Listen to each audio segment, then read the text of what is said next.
Вітаю, колеги. Розпочинаємо брифінг Прем'єр-міністра України В.Гройсмана та Верховного представника Європейського Союзу з питань зовнішньої політики і безпеки Могеріні.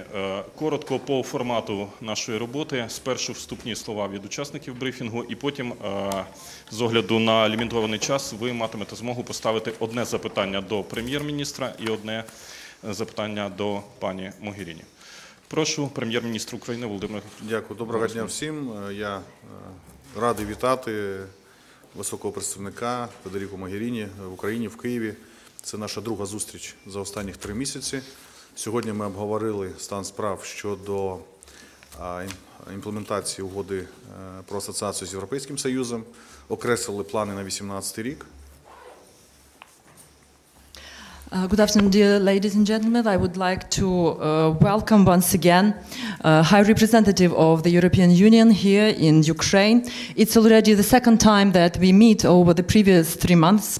During the meeting, we discussed the state of affairs related to the implementation of the association agreement, and we have also outlined our plan for 2018. Також говорили питання нашої економічної співпраці. Приємно було відзначити, що експорт української продукції зростає до Європейського Союзу. Ми бачимо також кроки щодо підтримки макроекономічної стабільності в країні, і про це свідчить рішення Європейської комісії про макрофінансову допомогу і підтримку Україні, над якою ми будемо зараз працювати. We have also discussed our economic cooperation. It is my pleasure to know that the Ukrainian export to the European Union is growing.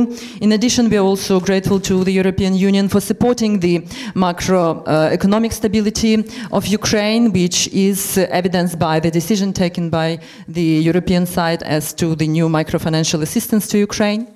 Я проінформував високого представника про те, що для нас залишається пріоритетом в 2018 році це підтримка економічного зростання. Ми орієнтуємося на зростання більше 5%, хоча в цьому році ми запланували ріст 3% національної економіки, але проведення необхідних структурних змін дозволить нам залучати більше інвестицій в нашу економіку і досягти цих цілей. I have also discussed with the High Representative our economic aims for 2018. Our main priority for 2018 is economic growth. We intend to have the 5% growth, even though we have planned 3% for this year. But the structural changes that we want to implement over this year will help us to attract more investments. В кінці лютого місяця ми спільно з представництвом Європейського Союзу, спільно з українським парламентом, головою Верховної Ради Андрієм Парубієм створили документ, який налічує 57 законів, необхідних для імплементації, для прийняття Верховною Радою, для того, щоб ми ритмічно виконували план заходів щодо асоціації з Європейським Союзом, і ми в цьому питанні спільно з парламентом рухаємось. Last month, in February, together with the Ukrainian Parliament and also with the EU delegation to Ukraine, we have approved the roadmap that includes 57 laws that need to be passed by the Parliament of Ukraine, so that we together work dynamically on the implementation of the association agreement. Хочу ще раз підкреслити, що для нас дуже важливо, я як прем'єр-міністр країни і уряд абсолютно повністю підтримує необхідність створення антикорупційного суду. Ми розраховуємо, що найближчими декілька місяців цей суд буде створений відповідно Верховною Радою України. Сьогодні робота ця ведеться. Ми, в свою чергу, як уряд, зробимо все належне для того, щоб організаційно забезпечити утворення і встановлення такого суду. Another thing that I would like to emphasize that is very important and that we support, me personally as Prime Minister and also the Ukrainian government, it is the establishment of the Anti-Corruption Court of Ukraine. I do hope that in the next month the relevant decisions will be made by the Verkhovna Rada of Ukraine and that this court will be established. And on our side, as the Ukrainian government, we will do everything possible to ensure all organizational steps so that this court becomes functioning. Ми обговорили питання щодо рішення Стокгольмського арбітражу. Україна залишається абсолютно на позиції виконання рішення суду. Ми, як демократична цивілізована країна, не даємо оцінок суду, а говоримо про те, що його потрібно виконувати. І вимагаємо від Росії, Газпрому, виконати рішення Стокгольмського арбітражу. We also discussed the decision taken by the Stockholm arbitration. Our position is that this decision has to be implemented. As a democratic and civilized country, we believe that no assessments should be given to the decision of the court, and that we demand from Gazprom to fully implement the decision taken by the Stockholm arbitration. Також ми говорили питання Донбасу, анексованого Криму. Я хочу подякувати за Європейському Союзу і пані високому представнику за абсолютно чітку позицію щодо підтримки нашої територіальної цілісності, щодо відновлення територій України і абсолютно чіткої позиції щодо недопущення будь-якої агресії з боку Російської Федерації. Ми це відчуваємо і дякуємо за таку підтримку. We have also discussed the issues of Donbass and annexed Crimea.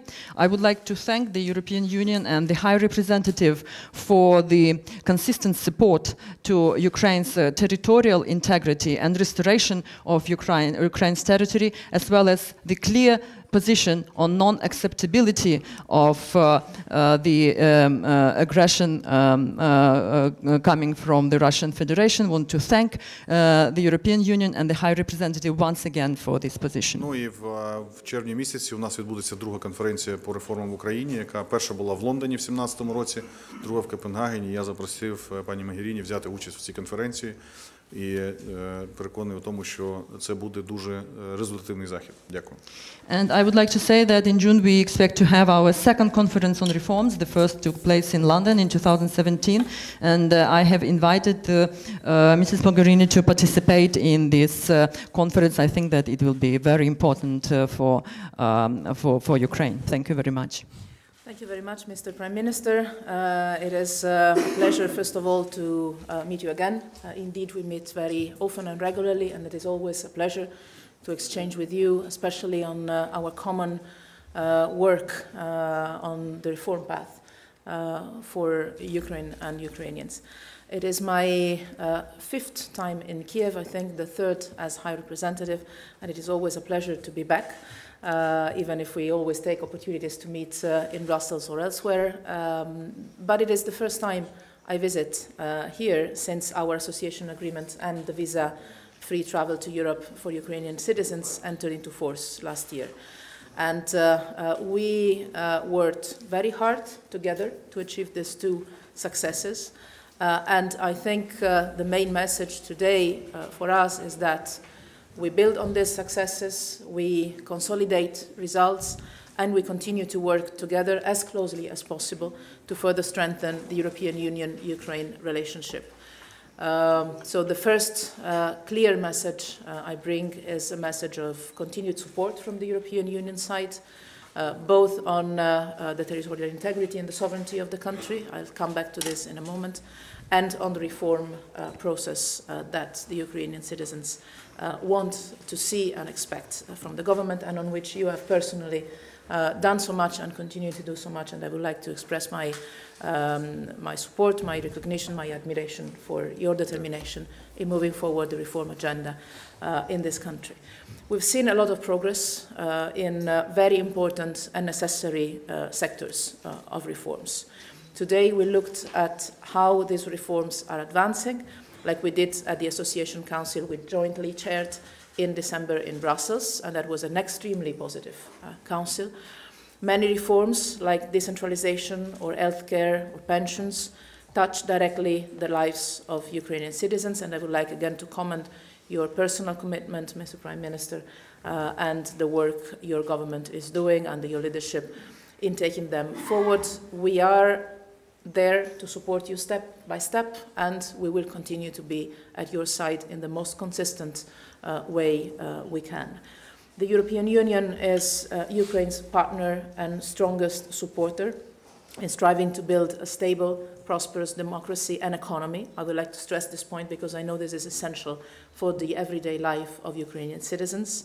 Just last Friday, following a request from the Ukrainian authorities, the European Commission proposed a new European Union macrofinancial assistance program for up to 1 billion euros in loans. and this will support economic stabilization as well as structural reforms in Ukraine. So it's not just a friendship in words, it's also a friendship in concrete terms. In particular, we, and I believe the Ukrainian citizens, and especially the young people in Ukraine, I've met and seen so many of them in recent years, expect and want to see more consolidated progress in the fight against corruption, and I know this is also a personal commitment from your side.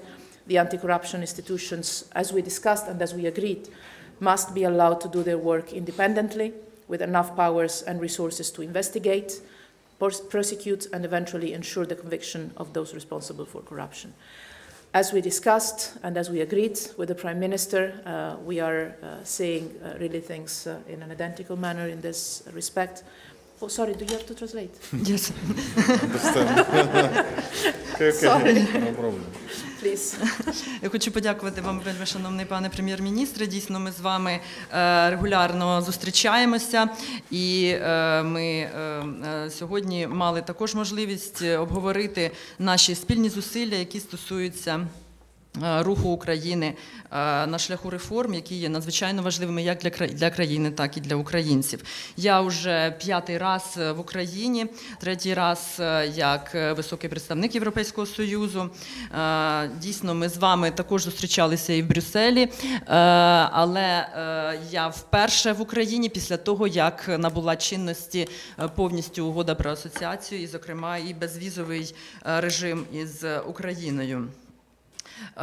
Мій основний посил сьогодні – це те, що ми дуже багато з вами працювали разом для того, щоб досягнути цих 2 успішних результатів. І зараз надзвичайно важливо, щоб ми спиралися на ці результати, щоб ми їх консолідували і для того, щоб ми посилювали двосторонні відносини між Україною та Європейським Союзом. Зі свого боку хочу запевнити вас у тому, що Європейський Союз буде і надалі продовжувати надавати свою підтримку, зокрема, і що стосується територіальної цілісності та суверенітету України. У відношенні процесу реформ дуже багато було зроблено, і, знову ж таки, Європейський Союз у цьому відношенні повністю на вашому боці. Я хочу сказати, що ми дуже високо цінуємо те, що ви особисто зробили, і що зробила ваша команда, і продовжує робити на цьому шляху. Хочу у цьому відношенні згадати, що ми під час засідання Ради асоціації у грудні оцінили той прогрес, який було досягнуто Україні, і це засідання було надзвичайно позитивним, і, зокрема, були відзначені успіхи, які були зроблені під час прийняття пенсійної реформи, медичної реформи. Це саме ті кроки, які безпосередньо впливають на життя кожного українця. І знову ж таки хочу у цьому відношенні відзначити ті зусилля, які ви особисто зробили, і вашу рішучість у продовженні впровадження цих реформ. Ми з нашого боку крок за кроком будемо надавати нашу повну підтримку у цьому відношенні. Європейський Союз є надійним партнером України і повністю її підтримує на цьому шляху. І тому я хочу наголосити на тому, що для нас надзвичайно важливим є те, щоб українська економіка процвітала, і саме тому минулої п'ятниці Європейська комісія прийняла рішення про запровадження нової програми макрофінансової допомоги Україні у розмірі до 1 мільярда євро у формі кредитів, і ця допомога буде спрямована на те, щоб підтримати економічну стабільність України і також структурні реформи. І це рішення свідчить про те, що дружба Європейського Союзу виражається не лише словами, але і справами. Також хочу сказати, що всі ці дії є надзвичайно важливими для всіх громадян України, особливо для молоді. І у цьому відношенні хочу сказати, що тут важливим напрямком є боротьба з корупцією. І у цій сфері ми з вами обговорювали важливість створення антикорупційного суду, і щоб такий суд діяв незалежно, мав усі повноваження для проведення належного судового розслідування і забезпечення притягнення до правосуддя тих, хто вчиняє корупційні злочини. I apologize for this. In short, on anti-corruption, we agreed with the Prime Minister, and I had no doubt about that, the importance of establishing an independent anti-corruption court, fully in line with the recommendations of the Venice Commission. This would also obviously help the business environment, the investment climate, and this would also help together with continued progress on privatization, energy and land reform, also to unlock the Ukrainian economic potential that is so vital also for the priorities of your government. And we also expect civil society to continue playing its essential role in all these anti-corruption reforms. On this, and also on other things, in particular on the benefits of our association agreement and our partnership, I'm particularly proud to be launching today a communication campaign, Moving Forward Together, to inform Ukrainians about all the opportunities and benefits of the EU-Ukraine cooperation in all different fields. Отже, і ще раз повторюся стосовно боротьби з корупцією. Ми обговорили із прем'єр-міністром, і він повністю погодився із тим, що антикорупційний суд має бути повністю незалежним відповідно до рекомендацій Венеціанської комісії. Це надзвичайно важливо для бізнес-клімату, для бізнес-середовища, для інвестиційного клімату, і це дуже важливо для продовження приватизації, також реформ в енергетичній сфері, для земельної реформи. Все це дозволить відкрити величезний потенціал України, і ми також сподіваємося, що свою дуже важливу роль у сфері боротьби з корупцією також продовжуватимуть відігравати організації громадянського суспільства. У відношенні всієї цієї роботи і також впровадження угоди про асоціацію, я дуже рада оголосити про те, що сьогодні ми започаткуємо велику комунікаційну кампанію, яка називається «Прямуємо разом», яка буде присвячена співпраці між Україною та Європейським Союзом. Apart from reforms, we obviously discussed at length also with the Prime Minister the situation in the east of Ukraine. The European Union continues to support the full implementation of the Minsk agreements. We have underlined in our talks with the Prime Minister Russia's responsibility in this. As you know, the European Union sanctions on Russia are directly linked to the full implementation of the Minsk agreements. And we are ready as the European Union to do more, including, for instance, on reconstruction, but most of all to move forward on the full implementation of the Minsk agreement. 2 weeks ago, we announced another 24 million euros in humanitarian aid for people affected by the conflict in eastern Ukraine, and this brings our humanitarian aid to a total of 700 million euros since 2014. And we have also recently launched new contracts for NGOs to protect civilians and support youth in conflict areas. So our determination stays, as well as on the non-recognition policy of the illegal annexation of Crimea and Sebastopol, where we call for respect of human rights of all Ukrainian citizens in the peninsula. I finish one additional sentence to say we discussed with the Prime Minister, as he mentioned, the recent decision by Gazprom to suspend already prepaid gas supplies to Ukraine, and we agree that Gazprom must respect its contractual obligations. The European Commission is having intense talks in these days through Vice President Šefčovič to try to facilitate a positive solution of this. So let me confirm a big thanks and a big message of encouragement, support and optimism, both on the track of the reforms, but also on the work we need to do together to restore territorial integrity and sovereignty of Ukraine. Thank you. Thank you. Окрім реформ, ми також обговорили з прем'єр-міністром ситуацію на сході України. Хочу наголосити на тому, що ми підтримуємо повне впровадження мінських угод. Також під час нашої зустрічі з прем'єр-міністром ми наголосили на відповідальності Росії у цьому питанні. І, як ви знаєте, санкції Європейського Союзу повністю напряму пов'язані з повним виконанням мінських угод. Ми, як Європейський Союз, готові робити більше у відношенні також і реконструкції цього регіону, однак у першу чергу ми хочемо спрямувати наші зусилля на повне виконання мінських угод. 2 тижні тому ми прийняли рішення про надання Україні додатково 24 мільйонів євро гуманітарної допомоги, і таким чином загальний обсяг гуманітарної допомоги, яку європейська сторона надала Україні, складає 700 мільйонів євро з 2014 року. І ми також уклали нові договори із неурядовими організаціями для підтримки цивільного населення, яке проживає на території, що потерпають від конфлікту. Також ми обговорили питання того, що «Газпром» припинив передоплачені поставки газу до України. На нашу думку, «Газпром» має повністю виконувати свої договірні зобов'язання, і Європейська комісія, зокрема і в особі члена Європейської комісії пана Шефчовича, зараз докладає значних зусиль для того, щоб сприяти врегулюванню цієї ситуації.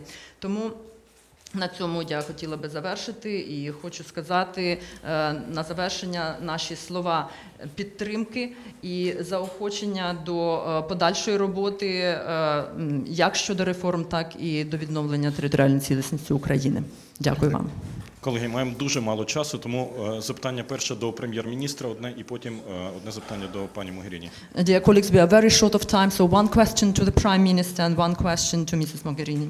Телеканал «Інтер». Так, телеканал «Інтер». Пане прем'єре, пані Могеріні сказала, що 1 мільярд євро макродопомоги реальні для України. Скажіть, будь ласка, які терміни можливі, в які терміни отримати цю допомогу, які перспективи і під які програми, які проекти? Бо було зазначено про антикорупційний суд. Що ще Європа вимагає від України, щоб ми виконали? І ці гроші, як вони будуть, траншами йти чи одним траншем?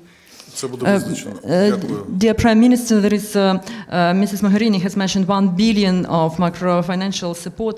So what are the dates when this assistance may be received, and under what conditions, for which programs, for which projects it may be used? Дякую за ваше запитання. Це рішення, яке дозволяє нам отримати макрофінансову підтримку як Україні в рамках 1 мільярда євро. Всі умови будуть визначені саме Європейською комісією. Є певний набір рішень, які необхідні для того, щоб отримати цю підтримку. Ця підтримка має бути і може бути спрямована в бюджет країни, але я наголошую на тому, що є певні умови, які треба виконати Україні для того, щоб отримати цей ресурс. Зараз ми якраз спільно з Європейською комісією над цим питанням працюємо. Але я ще раз хочу наголосити, що ми високо цінуємо підтримку наших міжнародних партнерів щодо макрофінансової підтримки і підтримки нашої макрофінансової стабілізації. Але хочу наголосити, для мене як прем'єр-міністра і для нашого уряду пріоритетом є максимальне економічне зростання. Тобто ми маємо відкрити наші можливості нашої економіки для того, щоб наша економіка була самодостатньою і ми могли самостійно впоратись з тими викликами, які є. На сьогоднішній день поки що зарано говорити про те, що ми можемо самостійно долати всі виклики, зокрема і в тому числі обслуговування зовнішніх боргів. Тому така підтримка нам необхідна. Дякую. Indeed, there is the decision of the European Commission to provide Ukraine with 1 billion of macro-financial assistance to Ukraine. The conditions for the provision of these funds will be defined by the European Commission. This money can be directed to the Ukrainian budget, for example, but now we are working together with the European Commission on these conditions, on how these funds can be provided to Ukraine. But I would like to stress once again that we value very much the assistance provided by the European Commission to the microfinancial stability of Ukraine. I would like to say that for me, as a Prime Minister, and for my government, the top priority is to ensure maximum possible economic growth for Ukraine, so that we are able to unlock its huge economic potential, and so that Ukraine is fully self-sufficient in its economic growth. At the moment, it is still early to speak about Ukraine being able to overcome the current challenges, in particular as concerns the serving of our external debt. Therefore, we are really grateful to all the assistance that is provided by the European Commission to this regard. І дуже коротко одне запитання до пані Могеріні. Прошу. Hello, my name is Nils Bertay. I'm the Kiev correspondent of Turkish Doğan News Agency. I would like to ask a question to Mrs. Mogherini. 25th of March, there will be a meeting in Bulgaria, in Varna, the meeting of the leaders of Turkey and the EU. What kind of expectations do you have concerning that meeting? Thank you. Today we talk about Питання від Ukraine. турецького кореспондента у Києві, пана Берти, який говорить про те, що 25 березня у Варні, Болгарії, відбудеться зустріч турецького та європейського лідерів. Які очікування від цієї зустрічі? Today we talk about Ukraine, and let me say it is extremely important. Not only we talk about Ukraine, but we work together. And I would like to take this opportunity to thank once again the Prime Minister for his leadership, his determination, and he knows that he has our full support, in particular to push on the economic agenda. And I know that he knows how essential the work on anti-corruption is, also to move forward for the investments and the business presence here. And I have seen the results of his work in these months. We have all seen it, and the European Union will continue to be at your side to move forward in this direction. Thank you. Я думаю, що дуже важливо під час цієї конференції говорити саме про наші відносини з Україною, тому хочу скористатися цією можливістю для того, щоб подякувати панові прем'єр-міністру за його лідерство і за його рішучість у його роботі. Хочу сказати, що він має повну підтримку з боку Європейського Союзу у відношенні впровадження економічних реформ, і також прем'єр-міністр повністю свідомий того, наскільки важливою є боротьба з корупцією і наскільки це важливо для інвестиційного клімату і для бізнес-середовища. Ми вже мали можливість переконатися навіть цього місяця стосовно позитивних результатів його роботи, тому хочу ще раз запевнити у нашій повній підтримці на цьому шляху. Дякую вам. Я в свою чергу хочу подякувати вам, вельмишановна пані високий представник, Європейському Союзу, президенту Європейської комісії, Європейської ради за підтримку. Ми розуміємо наше стратегічне партнерство і будемо докладати і далі зусиль для успішної нашої співпраці. Дякую. I would like on my side to thank you personally, dear High Representative, very much, to thank the European Union, the President of the European Commission, the European Council. We value very much our strategic partnership with the European Union, and we will continue working together in this direction. Thank you very much. Брифінг завершено. Дякуємо, колеги.